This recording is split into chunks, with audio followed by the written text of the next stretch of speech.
The lantern light flickered against the cabin walls as Sarah stood trembling, holding a leather pouch in her hand. Inside were silver coins, more money than a ranch hand should ever possess. Her husband Jacob knelt before her, his calloused hands reaching out, but she stepped back. The fever that had nearly taken her life 3 months ago had left her weak, but this discovery gave her a different kind of pain, one that burned hotter than any sickness. "Sarah, please," his voice cracked, but she shook her head. The coins spilled across the wooden floor, ringing out like tiny bells of judgment. She'd found them hidden beneath the floorboards while searching for her grandmother's quilt. 20 silver dollars, maybe more. Money that didn't come from honest work. Money that smelled of secrets and shadows. Her eyes met his, and in them he saw something worse than anger. He saw the death of trust, the extinguishing of the light that used to dance in his gaze whenever he walked through that door. "Whose blood bought these?" she whispered, her voice barely audible over the prairie wind outside. Jacob's silence was its own confession. His shoulders sagged like a man who'd been carrying a weight too heavy for too long, and in that moment, something shattered between them, something that once seemed unbreakable. Sarah dropped the empty pouch and walked to the window, staring out at nothing. When she finally spoke, her words fell like stones into still water. "I would have rather died." Now, here's a question worth pondering, friend. If the person you loved most in this world made a deal with the devil himself to save your life, would you thank him, or would you curse him for the price they paid? Sometimes the hardest truth to swallow is this: good people do terrible things for love, and the cost of survival can be higher than death itself. Keep that in your heart as this tale unfolds, because what Jacob did, he did for love, but love without honor is a house built on sand, and when the storm comes, nothing stands. 6 months before those coins hit the floor, Jacob and Sarah were the kind of couple that made other folks believe in something higher. They had a small ranch outside of Redemption Creek, nothing fancy, just enough land to raise horses and dream about the family they'd start come spring. Sarah had a laugh that could chase away any darkness. She'd grown up the daughter of a preacher, with faith running through her veins like mountain water, clear, cold, and pure. Jacob had found her singing hymns while hanging laundry, and he'd known right then that he'd never want to hear another sound for the rest of his life. He wasn't a church-going man himself, but he was honest. He worked from sunrise to sunset, never took what wasn't his, and believed a man's word was the only currency that truly mattered. They married in late summer, with wildflowers in her hair and promises spoken under an endless sky. Then winter came early that year, and with it came the fever. It started as a cough, nothing to worry about, they thought, but within days, Sarah was burning up, her skin hot as a branding iron, her breath coming in shallow gasps. The nearest doctor was in Thornhill, 20 miles across rough country.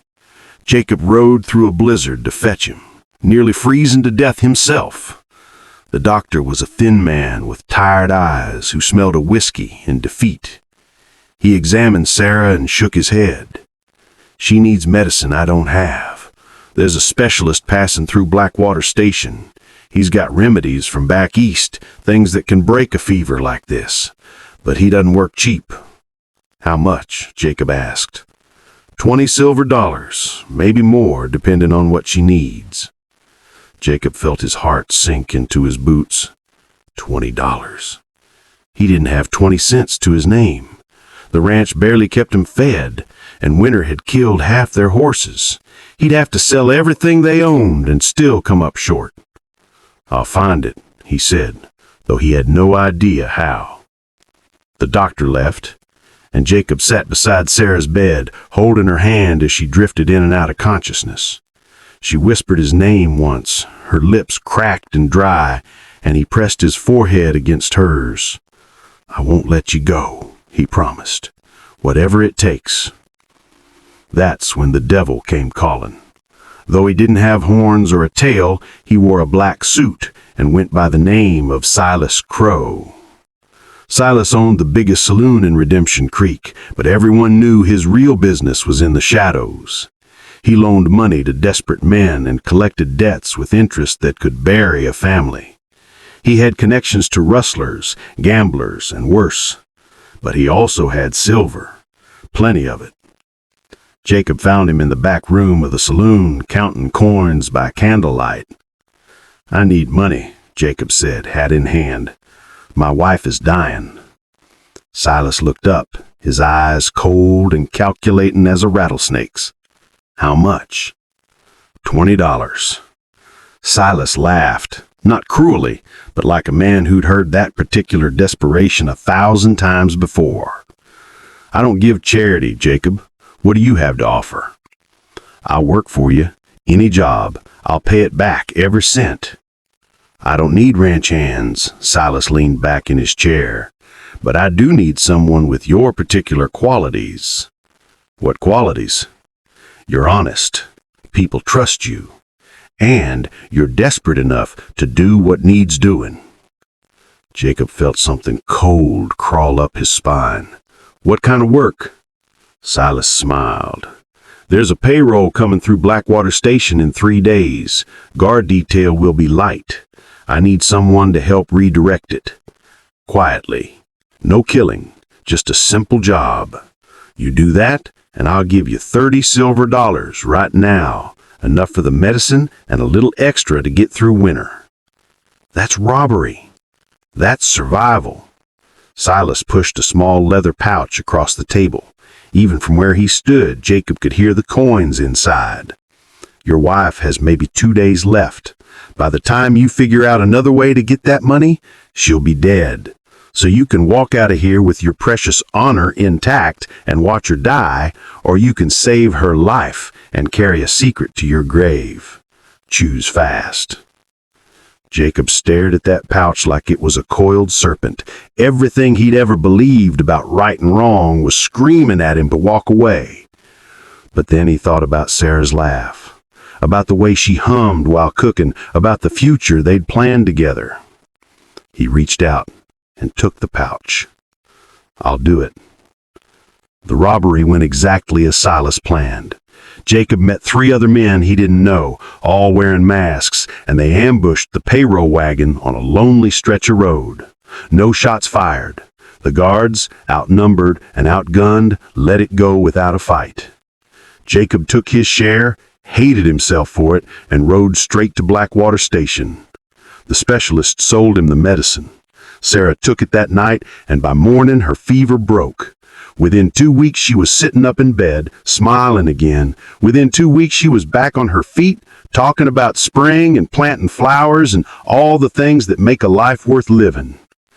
Jacob never told her where the money came from. He buried what was left beneath the floorboards and tried to bury his guilt along with it. For 3 months, he woke up beside the woman he loved, grateful that she was alive, terrified that she'd someday find out the cost of her survival. He kept his distance from Silas Crow, refused to speak to him when they crossed paths in town. He told himself it was over, that one mistake, even a terrible one, could be forgiven if it saved a life. But secrets don't stay buried forever. And Sarah, while cleaning the cabin one afternoon, found the loose board and the leather pouch beneath it. When Jacob came home that evening, he found her standing there with those silver coins in her hand, her face pale as moonlight, and he knew that everything was about to come undone. Sarah didn't sleep that night. Neither did Jacob. They sat on opposite sides of the cabin, the space between them wider than any canyon. When dawn broke, she finally spoke. "I would have rather died," she repeated, and this time her voice was steady, not angry, just broken. Do you understand that, Jacob? I would have chosen death over knowing the man I love is a thief, over living in a home built on stolen money. I did it for you, he said, and the words sounded hollow even to his own ears. No, she shook her head. You did it because you couldn't bear to lose me. That's different. You made that choice for yourself, not for me. He wanted to argue, but deep down, he knew she was right. He'd been selfish in his sacrifice. He'd saved her life, but destroyed her faith in him and their marriage, and everything she believed about who they were together. Can you forgive me? He whispered. Sarah closed her eyes. When she opened them again, they were filled with tears. I don't know. The days that followed were the longest of Jacob's life. Sarah stayed, but the warmth between them had frozen over. She spoke to him only when necessary. She slept on opposite side of the bed, a mile of cold sheets separating their bodies. Jacob, for his part, couldn't live with the weight anymore. One morning he rode into town and went straight to the sheriff's office. He confessed everything. The robbery, Silas Crow's involvement, his own participation. He gave back what remained of the money and accepted the consequences. The sheriff, a fair man named Tom Wade, listened without interruption. When Jacob finished, Tom leaned back in his chair and sighed. Silas Crow has been poison in this town for years. We've never been able to touch him because nobody would testify. But with your statement, we can finally bring him in. What about me? Jacob asked. You'll serve time. 6 months, maybe a year, depending on the judge, but you'll serve it with a clear conscience, and that's more than most men can say. Jacob nodded. It was more mercy than he deserved. When he returned to the cabin, Sarah was sitting on the porch watching the horizon. He told her what he'd done, and for the first time in days, something shifted in her expression. Why? She asked. Because you were right, he said. I can't be the man you deserve if I'm carrying this weight.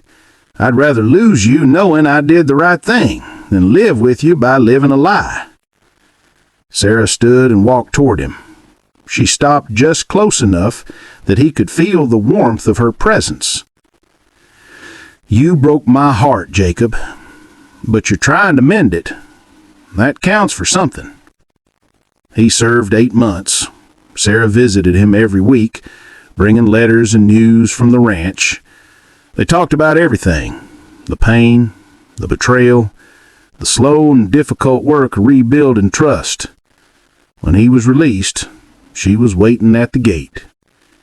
They went home together, and though things weren't perfect, they were honest. The cabin felt different now, not because of what had been hidden beneath the floor, but because nothing was hidden anymore. Sarah planted wildflowers that spring, just like she'd dreamed. And Jacob worked the land with clean hands, knowing that some prices are worth paying, not to survive, but to truly live. Because here's the truth, friend. Love without honesty is just a beautiful lie, and lies, no matter how well-intentioned, will always poison the ground they're planted in. Jacob learned that a man's soul isn't for sale, not for silver, not for survival, not even for love. The only thing worth trading is your pride, your secrets, and your fear of facing the truth. Redemption doesn't erase the past, but it offers a future worth believing in. If this tale touched your heart, then don't ride off just yet. There are more stories waiting beneath the western sun. Tales of love, betrayal, and lessons learned the hard way. Stories of men and women who stumbled, fell, and found the courage to stand again. Subscribe to Frontier Love Tales, where every story reminds us that love still rides even across the roughest frontier. And remember, friend, the hardest trails often lead to the most beautiful destinations. Until the next tale, keep your heart honest and your conscience clear.